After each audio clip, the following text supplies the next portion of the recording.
السلام علیکم ورحمۃ اللہ وبرکاتہ۔ آپ دیکھ رہے ہیں کوڈھیا RHN چینل۔ اعوذ باللہ من الشیطان الرجیم، بسم اللہ الرحمن الرحیم۔ الحمد للہ رب العالمین الرحمن الرحیم مالک یوم الدین۔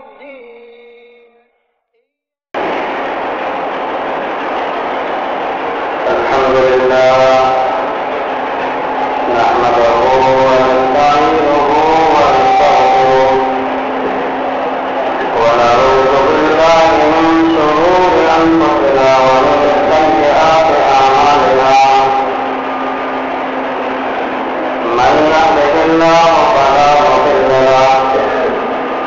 ومن يضلل فلا هادي له، وأشهد أن لا إله إلا الله وحده لا شريك له، وأشهد أن محمدا عبده ورسوله۔ يا أيها الذين آمنوا اتقوا الله حق تقاته ولا تموتن إلا وأنتم مسلمون۔ يا أيها الناس اتقوا ربكم الذي خلقكم من نفس واحدة وخلق منها زوجها وبث منهما رجالا كثيرا ونساء، واتقوا الله الذي تساءلون به والأرحام إن الله كان عليكم رقيبا۔ يا أيها الذين آمنوا اتقوا الله وقولوا قولا سديدا يصلح لكم أعمالكم ويغفر لكم ذنوبكم، ومن يطع الله ورسوله فقد فاز فوزا عظيما۔ أما بعد، فإن خير الحديث كتاب الله، وخير الهدي هدي محمد صلى الله عليه وسلم، وشر الأمور محدثاتها وكل محدثة بدعة وكل بدعة ضلالة وكل ضلالة في النار۔ أعوذ بالله من الشيطان الرجيم، بسم الله الرحمن الرحيم۔ قاف والقرآن المجيد، بل عجبوا أن جاءهم منذر منهم فقال الكافرون هذا شيء عجيب، أإذا متنا وكنا ترابا ذلك رجع بعيد، قد علمنا ما تنقص الأرض منهم وعندنا كتاب حفيظ۔ وقال الله تعالى في موضع آخر: والذين آمنوا وعملوا الصالحات سندخلهم جنات تجري من تحتها الأنهار خالدين فيها أبدا، لهم فيها أزواج مطهرة وندخلهم ظلا ظليلا۔ وقال النبي صلى الله عليه وسلم: سبعة يظلهم الله في ظله إلا ظله: الإمام العادل، وشاب نشأ في عبادة الله، ورجل قلبه معلق بالمساجد۔ رب اشرح لي صدري ويسر لي أمري واحلل عقدة من لساني يفقهوا قولي، سبحانك لا علم لنا إلا ما علمتنا إنك أنت العليم الحكيم، رب زدني علما۔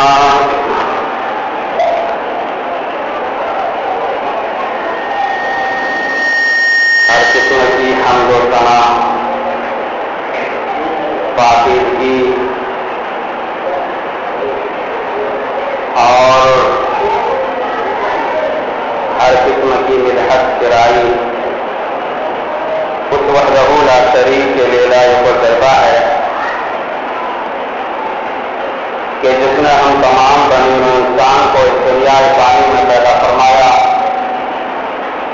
اور اللہ تعالیٰ نے ہمیں انواع و اقسام کی نعمتوں سے سرفراز کیا.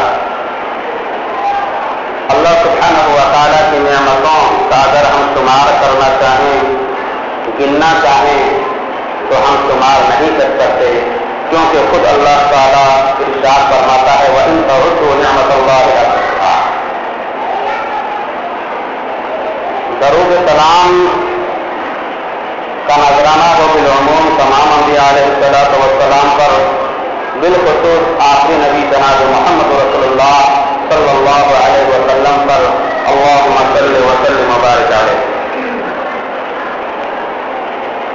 معزز سامعین کرام و حاضرین جمعہ، آج کے خطبہ جمعہ میں جس موضوع کے تحت کچھ باتیں عرض کرنا چاہتا ہوں وہ ہے عرش الہی کے سائے میں کون خوش نصیب سخت ہوں گے جن کو جگہ ملے گا.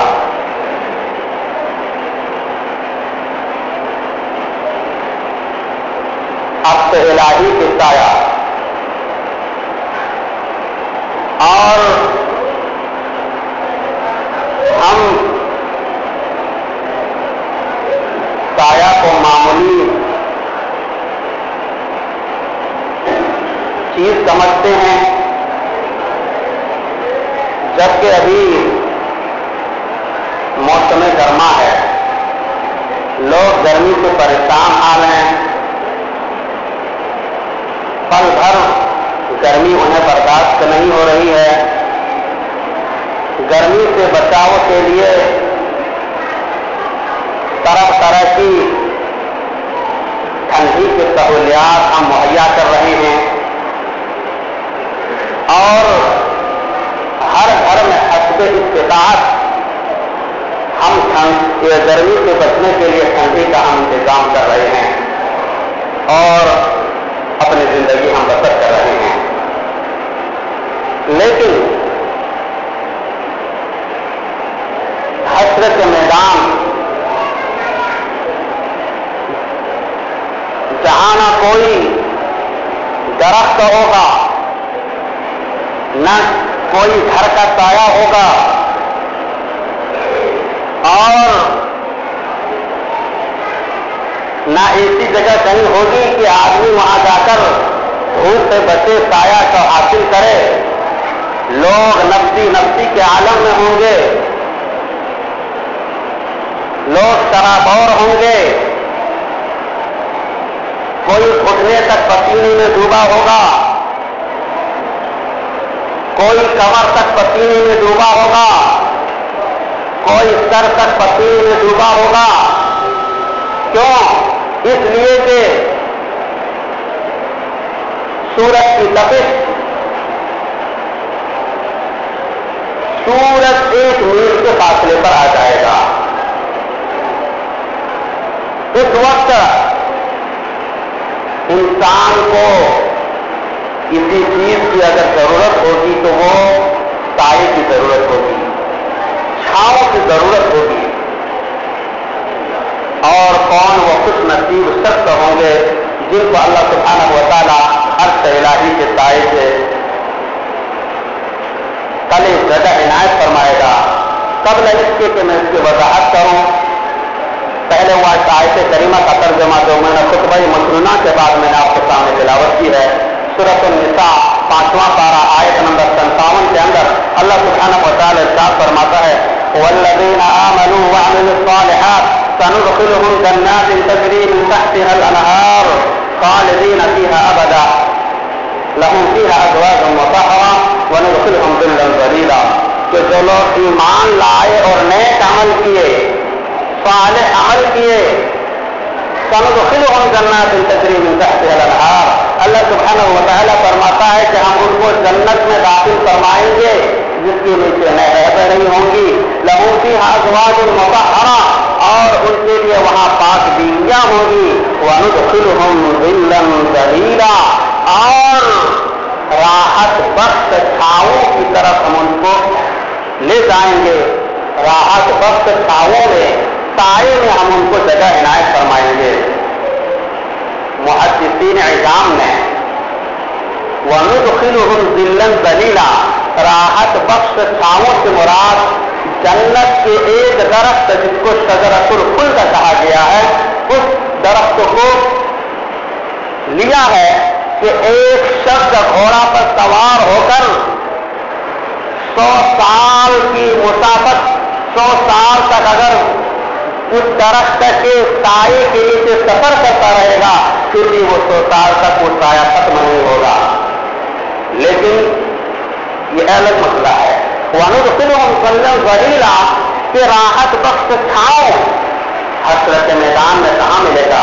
اور وہ ہوگا عرش الہی کا سایہ۔ تو وہ کون خوش نصیب شخص ہوں گے جس کو اللہ سبحانہ و تعالیٰ عرش الہی کے سائے کے طرح ان کو جگہ عنایت فرمائے گا۔ اور وہ حدیث جو میں نے خطبہ مسنونہ کے بعد میں نے آپ کے سامنے پڑھی ہے، اور یہ حدیث امام بخاری رحمۃ اللہ علیہ اور امام مسلم رحمۃ اللہ علیہ، یعنی حدیث بخاری شریف کے اندر موجود، مسلم شریف کے اندر یہ حدیث موجود، ترمذی شریف کے اندر بھی موجود، الگ الگ راویوں کے ساتھ، الگ الگ روایتوں کے ساتھ یہ حدیث موجود ہے۔ علامہ جلال الدین صوفی رحمۃ اللہ علیہ نے اپنی کتاب تمہید العرش للاطفال المودیہ لظل العرش کے اندر انہوں نے اس کا بڑی تفصیل سے وضاحت کیا۔ اس طرح حافظ ابن حجر رحمۃ اللہ علیہ فتح الباری کے اندر بھی بڑی جستجو کے ساتھ ان لوگوں، ان خوش نصیب شخصوں کا تذکرہ کیا۔ لیکن سب سے معتبر بات امام بخاری رحمۃ اللہ علیہ کی وہ حدیث ہے جس حدیث کے راوی حضرت ابو ہریرہ رضی اللہ عنہ ہے۔ فرمایا عن ابی ہریرہ رضی اللہ عنہ، اور اس چیز سے نقطہ بیان ہے کہ میں حضرت ابو ہریرہ رضی اللہ عنہ کی حدیث میں آپ کے سامنے کیوں پیش کر رہا ہوں، کیونکہ جتنے روایت کرنے والے ہیں تمام راویوں سے زیادہ روایت اگر کسی نے کی ہے حدیث کی تو حضرت ابو ہریرہ رضی اللہ عنہ ہے۔ ایک مرتبہ حکم بن مروان نے حضرت ابو ہریرہ رضی اللہ عنہ کو دعوت دی اور چرچا تھا، تمام صحابہ کرام رضوان اللہ علیہ اجمعین کے مابین یہ تذکرہ ہو رہا تھا کہ سب سے زیادہ اگر حدیث کی روایت کرنے والے اگر کوئی صحابہ ہے تو وہ حضرت ابو ہریرہ رضی اللہ عنہ ہیں۔ اسی کے تحت حکم بن مروان نے حضرت ابو ہریرہ رضی اللہ عنہ کو دعوت دیا اور کہا کہ میں پرسوں کہ حضرت ابو ہریرہ رضی اللہ عنہ کو کتنی حدیثیں یاد ہیں۔ حضرت ابو ہریرہ رضی اللہ عنہ حکم بن مروان کے گھر میں تشریف لاتے ہیں اور جو بھی ناشتہ یا جو بھی کھانا وغیرہ سے فارغ ہو جاتے ہیں، جو بھی میسر ہوتا ہے وہ کھاتے ہیں، فارغ ہو جاتے ہیں۔ اس کے بعد حکم بن مروان حضرت ابو ہریرہ رضی اللہ عنہ سے کہتے ہیں کہ آپ حدیث رسول سنائیے۔ حضرت ابو ہریرہ رضی اللہ عنہ حدیث سنا رہے ہیں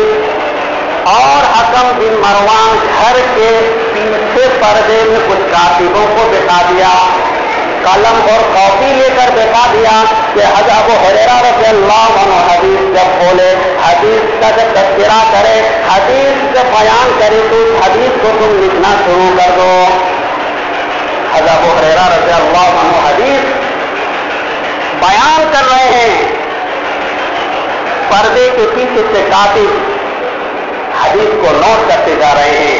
یہاں تک کہ حضرت ابو ہریرہ رضی اللہ عنہ نے یک بعد دیگر حدیث، یہاں تک کہ 100 حدیثیں حضرت ابو ہریرہ رضی اللہ عنہ نے بیان کیا اور 100 حدیثوں کو کاتب نے پردے کے پیچھے چھپ کر لکھا، تحریر کیا، کاپی میں تحریر کر لیا۔ اس کے بعد مجلس برخاست ہو گئی۔ پھر حکم بن مروان نے 1 سال کے بعد پھر حضرت ابو ہریرہ رضی اللہ عنہ کو اپنے گھر میں دعوت دیا، 1 سال کے بعد اور پھر حسب معمول ناشتہ وغیرہ سے جب فارغ ہو گئے تو حکم بن مروان نے کہا کہ ابو ہریرہ آپ وہی حدیث سنائیے جو آپ نے 1 سال پہلے یہاں سنائی تھی. وہی حدیث آپ بتائیے جو 1 سال پہلے آپ نے سنایا تھا. حضرت ابو ہریرہ رضی اللہ عنہ سے وہی حدیث سنانا شروع کر دیتے ہیں جو 1 سال پہلے سنایا تھا. اور پھر وہی کاتب کو بلایا جاتا ہے. وہ کاتب کہتا ہے، اب حکم بن مروان کو کہتا ہے کہ آپ کاپی کھول کر دیکھیے حضرت ابو ہریرہ رضی اللہ عنہ جو اگلے سال سنائے تھے کیا ویسے ہی سنا رہے ہیں. اگر ویسے ہی سنائیں گے تو میں مان لوں گا کہ سب سے زیادہ اگر کسی کو حدیث یاد ہے تو حضرت ابو ہریرہ رضی اللہ عنہ کو یاد ہے. حضرت ابو ہریرہ رضی اللہ عنہ نے حدیث سنانا اسٹارٹ کیا، شروع کیا. یکے بعد جس طرح اگلے سال حدیث سنائے تھے ویسے ہی بالترتیب حدیث کو سنانا شروع کیا. یہاں تک کہ 100 حدیثیں سنا دی ویسے ہی جیسے 1 سال پہلے حضرت ابو ہریرہ رضی اللہ عنہ نے سنایا تھا. ایک لفظ میں کہیں بھی غلطی نہیں، ایک لفظ میں کہیں بھی ترمیم و تخفیف نہیں، اور نہ ہی زیر زبر میں نہیں. اس کے بعد حکم بن مروان فوراً ابو ہریرہ رضی اللہ عنہ کو بوسا لیتے ہیں، چومتے ہیں اور اپنے کاتب کو بلاتے ہیں پردے کے نیچے سے اور پورا معاملہ سنایا. حضرت ابو ہریرہ نے کہا یہ تو نبی کریم صلی اللہ علیہ وسلم کا دعا کا اثر ہے، نبی کریم صلی اللہ علیہ وسلم کا دعا کا اثر ہے جس کی وجہ سے میں سب سے زیادہ حدیث کی بیان کر رہا ہوں. اسی لیے یہ حدیث جو سبعۃ یظلھم اللہ فی ظلہ ترمذی شریف کے اندر بھی موجود ہے، لیکن ترمذی شریف کے اندر جو راوی ہے وہ حضرت ابو سعید خدری رضی اللہ عنہ حدیث کے راوی ہے. اسی طرح مسلم شریف کے اندر بھی دوسرے راوی ہیں. اسی طرح بخاری شریف کے اندر حضرت ابو ہریرہ رضی اللہ ہے. اس لیے میں نے سے سب سے پہلے بخاری شریف کو جو حدیث کی روایت ابو ہریرہ رضی اللہ عنہ کی ہے میں نے اس کو ترجیح دی ہے. فرمایا عن ابی ہریرہ رضی اللہ عنہ عن النبی صلی اللہ علیہ وسلم سبعۃ یظلھم اللہ فی ظلہ یوم لا ظل الا ظلہ الامام العادل وشاب نشأ فی عبادۃ اللہ ورجل قلبه معلق بالمساجد ورجل تحاب الیہ السماء والیہ وتفرق الیہ ورجل طلبته امرأة ذات منصب وجمال فقال إني أخاف الله ورجل ذكر الله خاليا ففاضت عيناه ورجل تصدق بصدقة فأخفاها لا تعلم شماله ولا تنطق يمينه. حضرت ابو ہریرہ رضی اللہ عنہ فرماتے ہیں کہ اللہ کے نبی صلی اللہ علیہ وسلم نے ارشاد فرمایا سبعۃ یظلھم اللہ فی ظلہ یوم لا ظل الا ظلہ کہ قیامت کے روز اللہ سبحانہ و تعالی حشر کے میدان میں جہاں نفسی نفسی کا عالم ہوگا، لوگ پریشانی کے عالم میں ہوں گے، وہاں اللہ سبحانہ و تعالی عرش کے سائے کے نیچے 7 قسم کے لوگوں کو رکھے گا، 7 قسم کے لوگوں کو جگہ عنایت فرمائے گا. وہ حشر کا میدان ہوگا، لوگ نفسی نفسی کے عالم میں ہوں گے اور لوگوں کے نتائج ان کے سامنے پیش کیے جائیں گے. برے نتائج سامنے ہیں، اچھے اعمال ان کے سامنے ہیں. دنیا کا معاملہ یہ ہوتا ہے اگر کسی کو پولیس گرفتار کر رہی ہے یا کسی کو کوئی کسی جرم میں گرفتار کر رہا ہے وہ کہتا ہے کہ میرے ہاتھ میں ہتھکڑی نہ لگاؤ کیونکہ میرے خیل کو آکاری مجھے دیکھ لے گا. کوئی رشوت لیتا ہے کوئی رشوت دیتا ہے اور کوئی کسی سے رشوت لیتا ہے تو وہ کہتا ہے کہ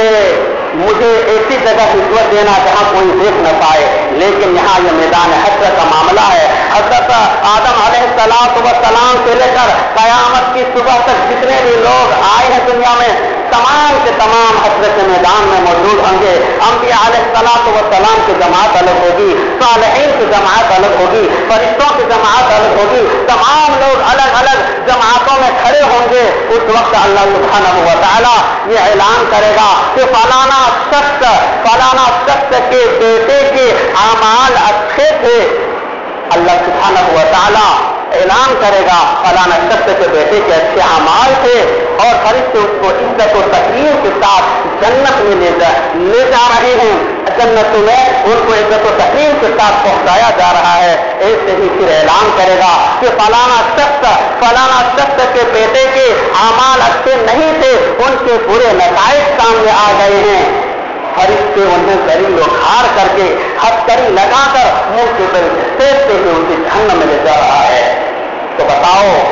یہ سب کے سامنے اعلان کیا جائے گا تو کتنی بڑی کتنی شرم کی بات ہوگی. اس لیے ہمیں آخرت کی ہمیں تیاری میں مصروف رہنا چاہیے. حضرت اسرافیل علیہ السلام کو اللہ سبحانہ و تعالیٰ نے یہ حکم دیا کہ سور میں پھونکیں.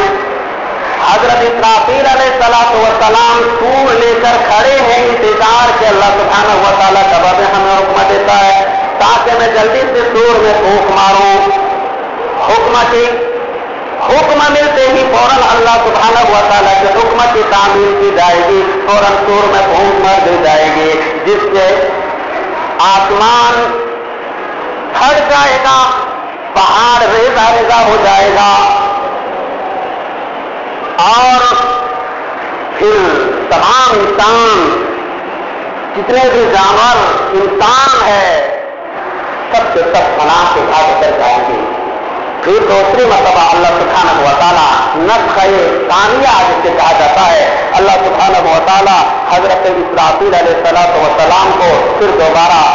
زندہ کرے گا, پھر دوبارہ سور پھونکنے کے لیے حکم دے گا. پھر اللہ کے حکم کی تعمیل کرتے ہوئے حضرت اسرافیل علیہ السلام دوبارہ سور میں پھونکیں گے جس سے تمام لوگ پھر سے زندہ ہو جائیں گے. اور وہ لوگ جو قبر میں مدفون تھے اللہ سبحانہ و تعالیٰ ارشاد فرماتا ہے یوم یخرجون من الاجداث سراعا کأنهم الى نصب یوقظون.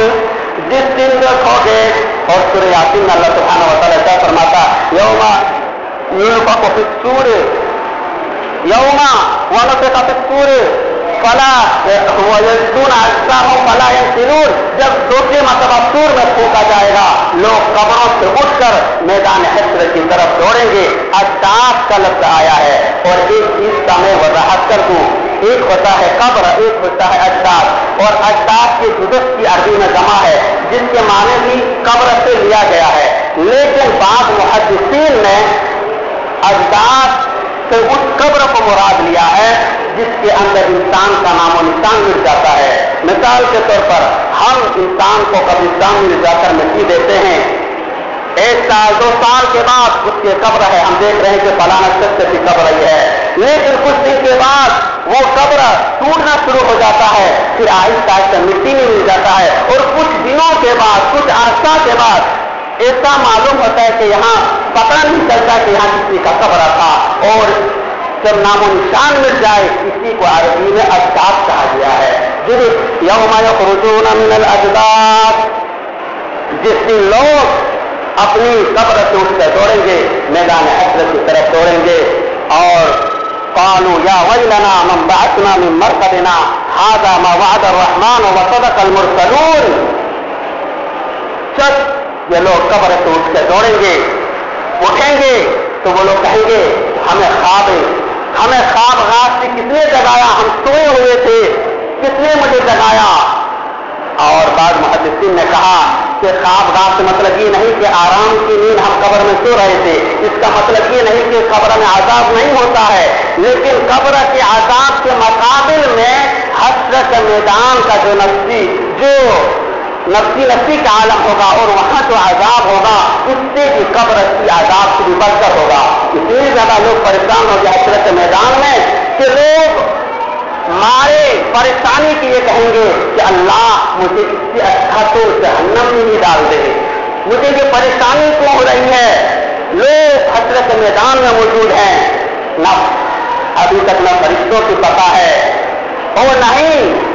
حساب و کتاب کا معاملہ چل رہا ہے. لوگ ادھر سے ادھر پھر رہے ہوں گے, پریشانی کے عالم میں ہوں گے. اس کے بعد پھر اللہ سبحانہ و تعالیٰ کا حکم ہوگا کہ سب جہنم کو لایا جائے گا، جہنم کو، اور جہنم کو کیسے لایا جائے گا؟ وہ حدیث جو مسلم شریف کتاب الجنہ کے اندر عبداللہ بن مسعود رضی اللہ عنہ حدیث کے راوی ہیں، فرماتے ہیں ان عبداللہ بن مسعود رضی اللہ عنہ یؤتی بجہنم یومئذ 70 زمام فی کل زمام 70 الف ملک یزرونها۔ عبداللہ بن مسعود فرماتے ہیں کہ اللہ کے نبی جناب محمد رسول اللہ صلی اللہ علیہ وسلم نے فرمایا جہنم کو لایا جائے گا اور اس وقت جہنم میں 70,000 لگام ہوگا، 70,000 لگام کو فرشتے پکڑ کر کھینچ رہے ہوں گے، کل زمان 70 الف ملک، اور ہر لگام میں 70,000 فرشتے ہوں گے۔ 70,000 لگام جہنم میں ہوگا، جہنم میں کھینچنے کے لیے زنجیر 70,000 ہوگا، اور ایک زنجیر میں 70,000 فرشتے ہوں گے، ایک زنجیر میں 70,000 فرشتے، اور جہنم کو کھینچ کر میدان حشر کی طرف لا رہے ہوں گے۔ اس کے باوجود بھی ایسا معلوم ہوگا، لوگ دیکھیں گے کہ جہنم کے اندر کوئی کنٹرول نہیں، ایسا معلوم ہوتا ہے کہ جہنم فرشتوں کے ہاتھ سے چھوٹنے والا ہے، اور تمام حشر کے میدان میں جو لوگ ہیں سب کو نکل جائے گا، کیونکہ جہنم یہی کہے گا تکاد تمیز من الغیظ کلما القی فیہا فوج سألهم خزنتها الم یأتکم نذیر قالوا بلی قد جاءنا نذیر۔ اس وقت جہنم گیز و بدن ہوں گے، چیخ پکار رہیں گے، اور اس وقت جہنم یہی چیخ کر کہہ رہا ہوگا کہ اللہ وہ کہاں ہے تیرے نافرمان بندے، وہ شرابی، وہ کبابی اور وہ زناکار شخص کہاں ہے، جلدی سے مجھے لقمہ دو، جلدی سے جہنم کے اندر ڈال دو، میں اس شخص کے میں انتظار میں ہوں۔ اور کہے گا جب کسی گروہ کو جہنم میں ڈالا جائے گا، جہنم یہ سوال کرے گا الم یأتکم من نذیر، کیا تمہارے پاس کوئی ڈرانے والا نہیں آیا تھا؟ وہ کہے گا کہ ہاں میرے پاس ڈرانے والا آیا تھا، لیکن میں نے اس کو جھٹلا دیا۔ تو جہنم کو کھینچ کر لائیں گے فرشتے، لیکن پھر بھی جہنم اس طرح چیخ و چکار رہے ہوں گے، تمام فرشتوں کی جماعت، تمام انبیاء علیہ الصلوۃ والسلام دنگ رہ جائیں گے۔ اور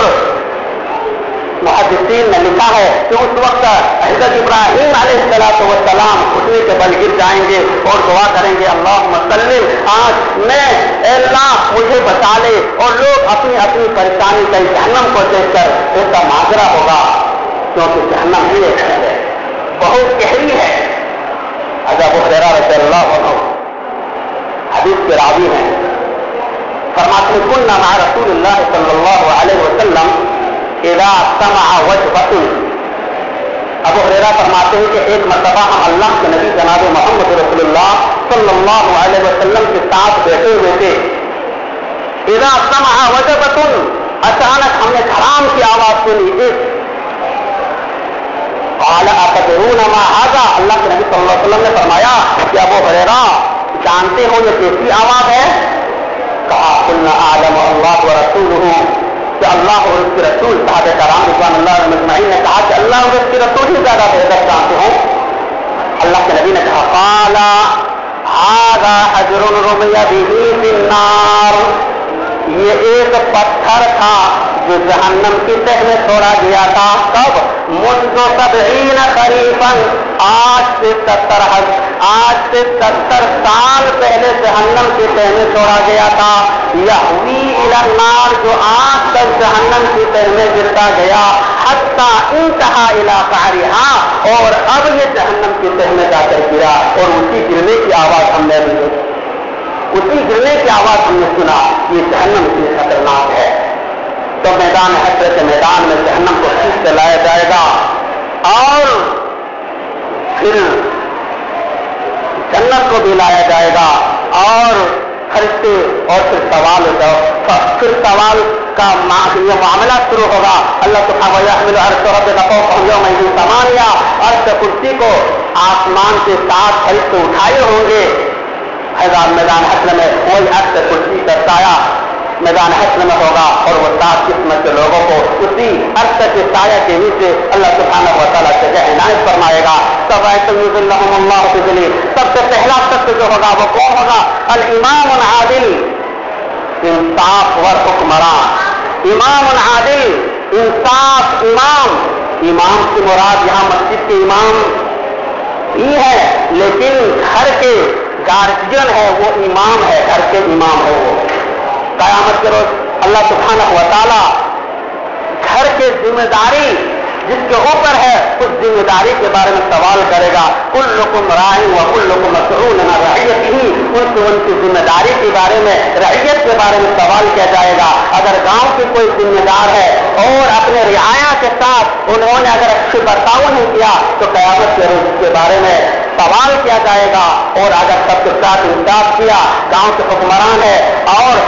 سب کچھ ہے اور جس طرح انصاف کرنا چاہیے، جس طرح رب کے قرآن میں اور شریعت محمدیہ میں انصاف کرنے کا حکم دیا گیا اسی مطابق وہ انصاف کرتا ہے تو اس کے لیے بہت بڑا اجر ہے. اور جو میدان حشر میں عرش کے سایہ میں جو اس کو رکھا جائے گا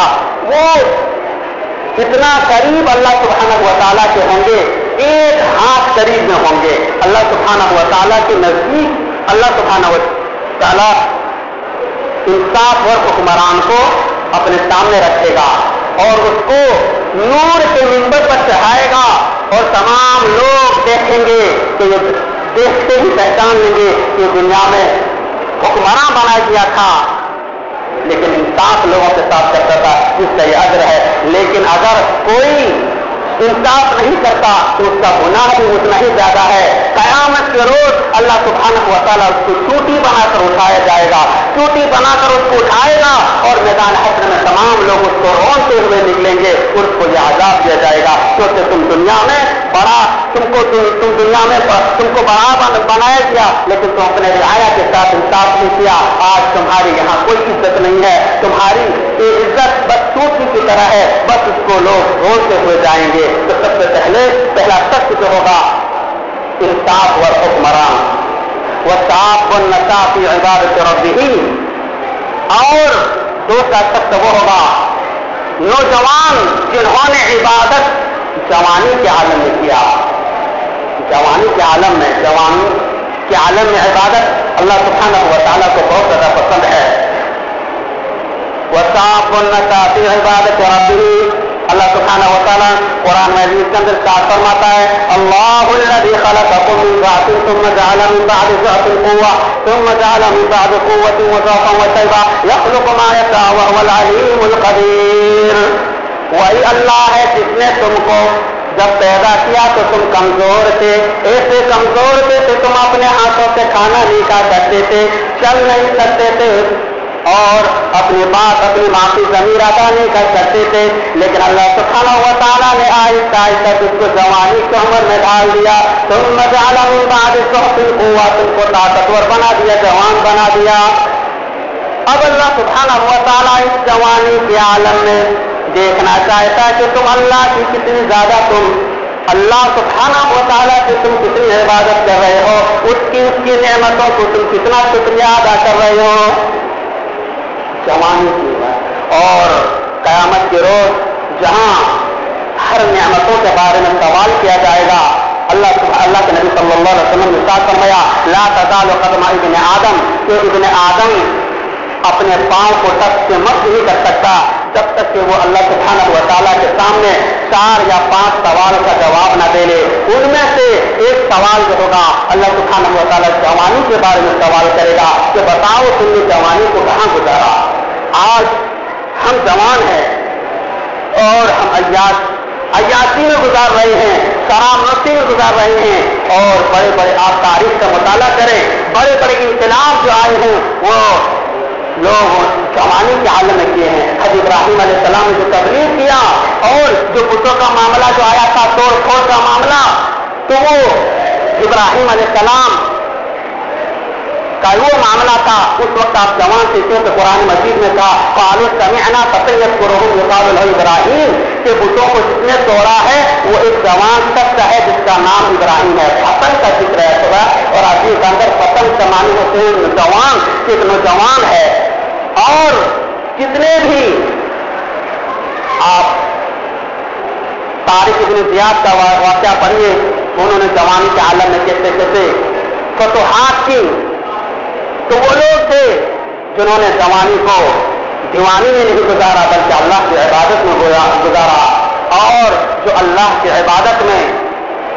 جوانی کے عالم میں اللہ کی عبادت میں وہ گزارتے ہیں اور جوانی کو غنیمت جانتے ہیں، کل قیامت کے روز اللہ سبحانہ و تعالیٰ اسے عرش الہی کی سایہ کی طرف ان کو جگہ عنایت فرمائے گا۔ وَرَجُلٌ قَلْبُهُ مُعَلَّقٌ بِالْمَسَاجِدِ، اور تیسرا شخص وہ ہوگا جس کا دل مسجد سے لگا ہو، جس کا دل ہر وقت مسجد سے لگا ہو، اور ظہر کی نماز پڑھ کے نکلتا ہے، فوراً سوچتا ہے کہ عصر کا وقت کب ہو جائے تاکہ میں عصر کی نماز تاکہ جماعت کے ساتھ پڑھوں، پھر مغرب کا وقت ہو جاتا ہے، پھر مغرب کی نماز پڑھ کے نکلتا ہے، عشاء کے بارے میں سوچنے لگتا ہے، ہر وقت مسجد کے بارے میں۔ اور صحابہ کرام رضوان اللہ علیہم اجمعین کا یہ معمول تھا، اللہ کے نبی صلی اللہ علیہ وسلم جب گھر میں ہوتے، جب بارش زیادہ تیز ہوتی، آپ مسجد کی طرف دوڑتے تھے، اور آندھی آتی مسجد کی طرف آتے تھے، آپ سفر میں جاتے تھے تو مسجد سے نکلتے تھے سفر کے لیے، اور جب گھروں کو لوٹتے تھے تو سب سے پہلے مسجد میں آتے تھے اور 2 رکعت مسجد میں 2 رکعت نماز پڑھتے تھے، اس کے بعد آپ گھروں میں جاتے تھے، یعنی مسجد اتنے محبت ہوتی تھی۔ وَرَجُلٌ قَلْبُهُ مُعَلَّقٌ بِالْمَسَاجِدِ، اور بعض مفسرین بعض محدثین اعظام نے لکھا ہے کہ یہ معلق مساجد سے وہ لوگ بھی مراد ہیں جو مسجد کی دیکھ بھال کرتے ہیں، مسجد میں جھاڑو لگاتے ہیں، مسجد کی اور جو ذمہ دار ہے اگر وہ صحیح طریقے سے مسجد کی وہ ذمہ داری کو سمجھتا ہے، وہ ذمہ داری کے ساتھ وہ مسجد میں کام کرتا ہے، تو کل قیامت کے روز اللہ سبحانہ و تعالیٰ اس کو عرش کے سایہ کی طرف ان کو جگہ عنایت فرمائے گا۔ وَرَجُلٌ قَلْبُهُ مُعَلَّقٌ بِالْمَسَاجِدِ وَرَجُلٌ تَحَابَّ إِلَيْهِ اجْتَمَعَ إِلَيْهِ وَتَفَرَّقَ إِلَيْهِ، اور چوتھا شخص وہ ہے کہ جو شخص کسی سے محبت کرتا ہے تو اللہ سبحانہ و تعالیٰ کی رضا اور خوشنودی کی خاطر محبت کرتا ہے، وہ سوچتا ہے کہ اگر ہم اس سے دوستی کریں گے تو دوستی کرنے کے بعد ہم دین کی نشر و اشاعت کر پائیں گے، زیادہ دین کے کام ہم زیادہ بڑھ چڑھ کر ہم کام کر پائیں گے، یا اگر وہ زیادہ پڑھا لکھا ہے اگر ہم اس کے ساتھ رہیں گے تو ہمیں دینی معلومات ہو جائے گا، اس نیت سے وہ محبت اس سے کرتا ہے، اس نیت سے وہ اس سے محبت کرتا ہے، دوستی کرتا ہے، تو قیامت کے روز اللہ سبحانہ و تعالیٰ ایسے 2 شخصوں کو عرش الہی کی سایہ کی جگہ ان کو جگہ عنایت فرمائے گا۔ وَرَجُلٌ طَلَبَتْهُ ذَاتُ مَنْصَبٍ وَجَمَالٍ، اور ایک شخص وہ جس کو کسی خوبصورت اور خاندان عورتوں نے اس کی برائی کی طرف آمادہ کیا اور برائی کے لیے انہیں معصیت کا ارتکاب کے لیے انہیں دعوت دی، اور انہوں نے کہا فقال انی اخاف اللہ، میں اللہ سے ڈرتا ہوں، اور وہ برائی سے باز آ جائے، تو ایسے شخص کو بھی اللہ سبحانہ و تعالیٰ عرش الہی کے سایہ کے طرف ان کو جگہ عنایت فرمائے گا۔ وَرَجُلٌ ذَكَرَ اللَّهَ فَخَشِعَتْ عَيْنَاهُ، اور وہ شخص جو اللہ کا ذکر کرے، چاہے وہ نماز پڑھنے کے بعد ذکر کرے، نماز پڑھے، یہ بھی ذکر سے بھی تعبیر کیا گیا ہے، نماز پڑھتے یا قرآن مجید پڑھے یا کوئی اللہ سبحانہ و تعالیٰ کی واضح رب قرآن اور شریعت محمدیہ کے متعلق وہ واضح نصیحت کو سنے اور وہ روئے اور گڑگڑائے اپنے گناہوں کے بارے میں اللہ سبحانہ و تعالیٰ سے معافی مانگے، ان کی آنکھیں نکل جائے، تو فرمایا کہ ایسے شخص کو قیامت کے روز عرش الہی کے سایے کے تلے جگہ عنایت فرمائے گا، کیونکہ اللہ سبحانہ و تعالیٰ فرماتا ہے ان الذین یخشون ربهم بالغیب لهم مغفرۃ واجر کریم، کہ جو لوگ غیب میں اللہ سبحانہ و تعالیٰ سے ڈرتے ہیں، خوف کھاتے ہیں، ان کے لیے بہت بڑا اجر ہے۔ آج ہم اللہ کی عبادت تو کرتے ہیں لیکن گریہ زاری کے ساتھ بھی کرتے ہیں، اگر ہم جس طرح ڈرنے کا حق ہے اس طرح اگر ڈریں اور خوف کھائیں، آنکھوں سے آنسو نکلے، جہنم کی آگ اتنی تیز آگ ہے کہ دنیا کا کوئی بھی چیز، دنیا کا کوئی بھی پانی ایسا نہیں ہے کہ جہنم کی آگ کو بجھا سکے، اور نہ ہی کسی کے اندر اتنی طاقت ہے کہ جہنم کی آگ کو بجھا دے، لیکن اللہ سبحانہ و تعالیٰ فرماتا ہے، اللہ کے نبی صلی اللہ علیہ وسلم کا ارشاد ہے کہ خوف خدا کے ڈر سے آنکھوں سے نکلنے والا آنکھوں کی اتنی طاقت ہے کہ وہ جہنم کی آگ کو بھی بجھا سکتا ہے، جہنم کی آگ کو بھی بجھا سکتا ہے، کیونکہ جو اللہ کے خوف سے ڈرتا ہے اور اس کی آنکھوں سے آنسو نکل جائے تو اللہ سبحانہ و تعالیٰ ایسے شخص کو کل قیامت کے روز عرش الہی کے سائے کی طرح جگہ فرمائے گا. ورجل تصدق بصدقۃ فأخفاها لا تعلم بشماله. اور ساتواں شخص ایک شخص وہ بھی ہے کہ صرف اللہ سبحانہ و تعالیٰ کی راہ میں صدقہ و خیرات کرے، ایسے کرے کہ کسی کو اگر وہ داہنے ہاتھ سے اللہ کی راہ میں دے تو بائیں ہاتھ کو معلوم نہ ہو. آج ہم خیرات اور صدقہ وغیرہ اور جو بھی اللہ کی راہ میں خرچ کر دیتے ہیں، ہم لوگوں کے سامنے اعلان کرتے پھرتے ہیں کہ ہم نے اللہ کے راہ میں یہ دے دیا، ہم نے مسجد میں یہ کر دی، ہم نے وہ کر دی. اس سے کیا بچائے نیکی ملنے سے ان کو اور گناہ ملنا شروع ہو جاتا ہے. اس طرح فرمائے کہ خفیہ طور پر ہم اس کو یہ اعلان نہ کریں، اللہ کے راہ میں ہم زیادہ سے زیادہ خرچ کریں. اور جو خلوص ملایت کے ساتھ اللہ سبحانہ و تعالیٰ کی رضا جوئی خوشنودی کے خاطر وہ اللہ کی راہ میں خرچ کرتا ہے، اللہ سبحانہ و تعالیٰ کل قیامت کے روز اس کو عرش الہی کے سائے کے تلے جگہ عنایت فرمائے گا. تو یہ 7 قسم کے خوش نصیب شخص ہیں. اب اس حدیث کو ہم سامنے رکھیں اور ہم اپنے جائزہ لیں، ہم اپنے دل کا جائزہ لیں کہ ہم آیا اس حدیث کے مطابق ہمارا عمل ہو رہا ہے نہیں. اگر ہو رہا ہے تو آپ بھی بہت زیادہ خوش نصیب ہیں، اگر نہیں ہو رہا ہے تو ہم کوشش کریں کہ 7 قسموں میں سے کوئی ایک قسم ہمارے دلوں کے اندر پیدا ہو جائے. اور اللہ تعالیٰ سے بھی یہ دعا کرتے ہیں کہ بار الہ ہم تمام مسلمانوں کو یہ جو 7 قسم خوش نصیب شخص کا جو تذکرہ کیا گیا ہے ان 7 قسموں میں سے کوئی ایک قسم ہمارے دلوں کے اندر بھی پیدا کر دے، تاکہ کل قیامت کے روز ہمیں بھی عرش الہی کے سایہ کی طرح جگہ ہمیں بھی نصیب عنایت فرمائے. اور اللہ تعالیٰ سے دعا کریں کہ بار الہ ہم تمام مسلمانوں کو صحیح پکی معنی میں مسلمان بنائیں. بار الہ ہم جب تک اس دنیا میں زندہ رہیں ایمان و اسلام کی حالت میں زندہ رہیں اور ہمارا خاتمہ ہو ایمان و اسلام کی حالت میں ہمارا خاتمہ ہو. آمین. وآخر دعوانا الحمدللہ رب العالمین. بارک اللہ لنا ولکم فی القرآن العظیم ورفعنی بالآیات والذکر الحکیم انہ تعالی تواب کریم ملک رؤوف رحیم.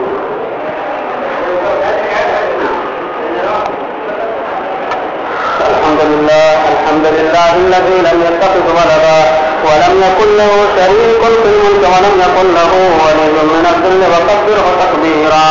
إن الله وملائكته يصلون على النبي يا أيها الذين آمنوا صلوا عليه وسلموا تسليما. اللهم صل على محمد وعلى آل محمد كما صليت على إبراهيم وعلى آل إبراهيم إنك حميد مجيد. اللهم بارك على محمد وعلى آل محمد كما باركت على إبراهيم وعلى آل إبراهيم إنك حميد مجيد. عباد الله رحمكم الله إن الله يأمر بالعدل والإحسان وإيتاء ذي القربى وينهى عن الفحشاء والمنكر والبغي يعظكم لعلكم تذكرون. اذكروا الله يذكركم وادعوه يستجب لكم ولذكر الله أكبر والله يعلم ما تصنعون.